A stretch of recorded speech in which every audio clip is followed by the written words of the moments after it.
Hello everyone, welcome to Yoga Upload. I'm Maris Aylward. Today is part 2 of the video series on yoga props. It's all about yoga blocks. We'll talk about what these are, how do you use them in yoga poses, where can you buy them, and if you don't want to spend the money to buy them, what are household items that you already have that you can use instead. That's all coming up.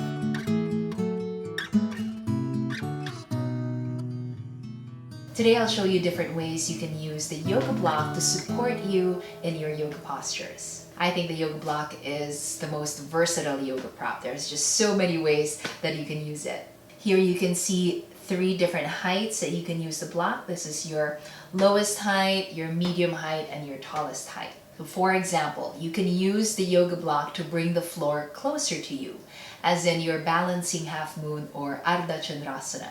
So here it'll bring the floor higher, so to speak, and that way one side of your body is not collapsing towards the floor. You can keep that length in both sides of your torso. You have more stability here and makes it easier to balance. And you can use any height of your block for this. You can also use it here in your pyramid pose or your half splits. You want stability. You want the feet and the hands to be on the ground. But if hands on the floor is causing your back to round and it's such a struggle to reach the floor, just use your blocks, and that way you can keep the length in your upper body from your tailbone to the crown of the head.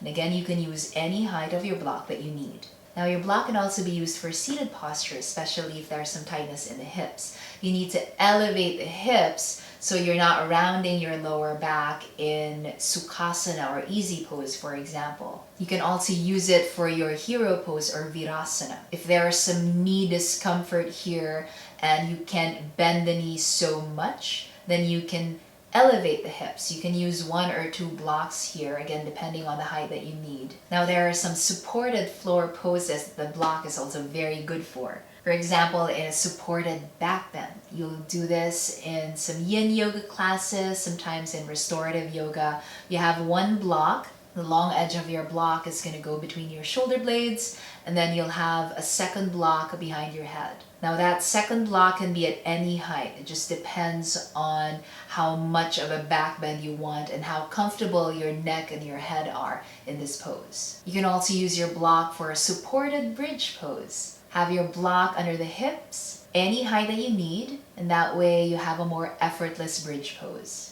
You can also take this up to a supported inversion or a supported shoulder stand. Just make sure the block is stable underneath you.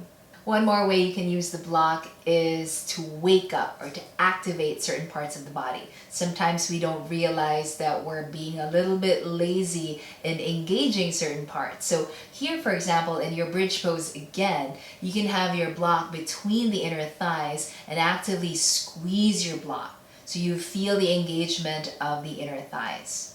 Sometimes we don't realize that our knees are maybe splayed out or maybe they're too close together. So it's also a good way to measure a good distance between your knees and your inner thighs, at the same time activating them.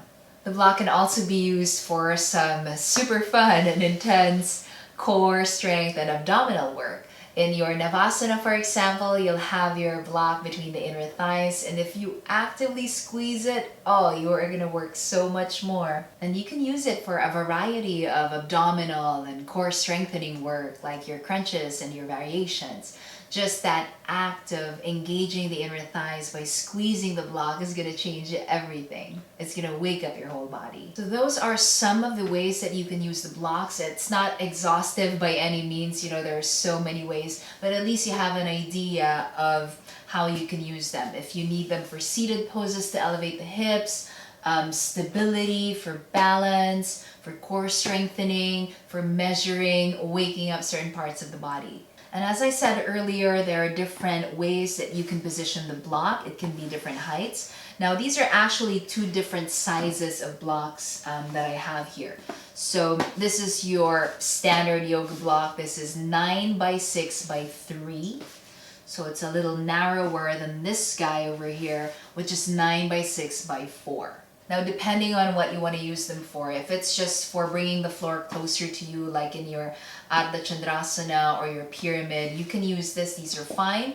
But if you want more stability, if you're going to be doing your back bend or your supported bridge or supported inversion, I find this to be more versatile, because then you can use this wider height.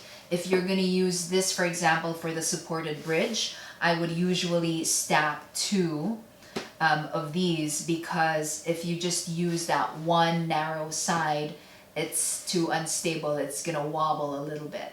Now, these are foam blocks, and there are other materials that blocks are made of. I don't have them here, but I'll show you these photos. They also sell cork blocks and wooden blocks. Now, the cork and the wooden blocks are more sturdy, more dense, they're better quality, and hence they're more expensive. I think any of these blocks are perfectly fine. It just depends on your preference, depends on your budget. Now, these can be found online. I bought from Amazon. I also bought some stuff from yogaoutlet.com. I'm not connected to these places in any way. This is just where I've bought stuff so far, but there are a lot of stores out there that you can try as well. Now, if you're in the US, these foam blocks are also available at Target and at Walmart. And these are, I think, the most affordable ones. You'll get a set of two over there for maybe $10 to $12. And online, I've found the cheapest one I've found is $4, just a foam block, and price goes all the way up to around $15. For the cork and the wooden block, then that's more expensive. They're gonna be $15 and more. I actually found this cork yoga block that was $35 US. Why? Does it have some magical property? You're gonna magically fly up into a handstand if you use it? I don't know. Don't spend that much money. Now, if you don't want to spend any money to get the yoga blocks, that's okay. I'm sure you have some kind of book in your home.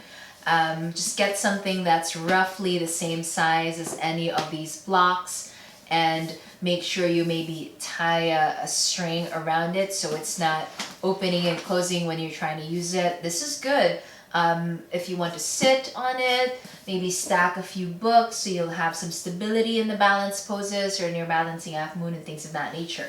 You can also use any sturdy box that you have, so make sure it's dense, it's not hollow, so when you're putting some weight on it, it's pretty stable and secure. Those are my alternatives. I'm sure there are other household items that you can use, something that's the same size. And now that you know what the purpose is, or the different ways that you can use the yoga blocks, you can find whatever item in your home that's also suitable for that purpose. There you have it. I hope that was helpful. If you have any questions for me, write it in the comment section below, and make sure you subscribe to the channel so you don't miss any videos. If there are other yoga props or maybe certain brands of blocks and props that you want me to look into, if it's not too expensive, hey, you know what? Maybe I'll try it out and review it for you. So thank you so much for joining me today. The next video is going to be on yoga straps. So watch out for that. I'll see you next time. Bye.